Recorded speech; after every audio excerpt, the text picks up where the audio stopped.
Сәлеметсіздер ме білім алушылар? Комбинаторика есептері орналастыру және теру. Орналастыру мен теруді қалай ажыратамыз? Орналастырудың формуласын жазып қояйық.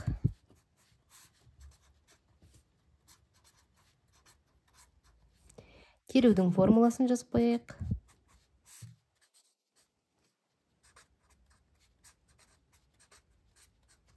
Орналастыруда элементтердің реті маңызды болып келеді, ал теруде элементтердің реті маңызды емес. Байқап отырсаңыздар, теру орналастыруға қарағанда k факториал есе кіші болып келеді. Енді орналастыруға, теруге есептер қарастырайық. Қазақ, орыс, ағылшын, француз және неміс тілдерінен осы тілдердің кез келгеніне аударма жасау үшін қанша сөздік басып шығару қажет? Байқап отырсаңыздар, қанша тіл берілген? 5 тіл берілген және 5 тілдің ішінен қаншама аударма жасауға болады. Аударма жасаған кезде біз 2 тілден аламыз. Мысалы, қазақ, ағылшын, неміс, француз, тағы сол сияқты.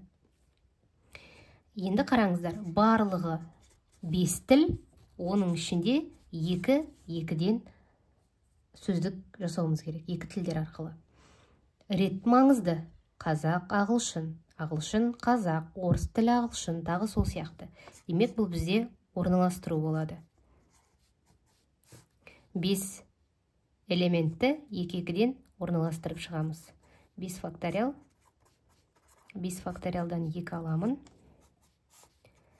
5 факториал, 3 факториал. 5 факториалды 3 факториал көбейту 4 көбейту 5 деп аламын. 3 факториал мен 3 факториал қысқарады.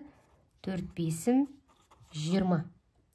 Енді тағы бір мысалға қарастырайық. Сыныпта 20 оқушы бар дейді. Және 2 кезекшіні қанша тәсілмен 2 кезекші сайлауға болады? 20 оқушының ішінен. Бұл жерде рет маңызды емес. Сондықтан бұл есеп терумен шығады. 20 оқушының ішінен 2 оқушыны таңдап алсақ болды.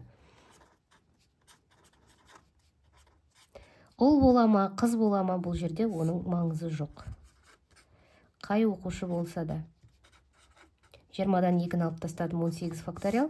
20 факториалды 18 факториал көбейту 20, 19 деп жазып алайын. 2 факториалды 1, 2 деп жазамын.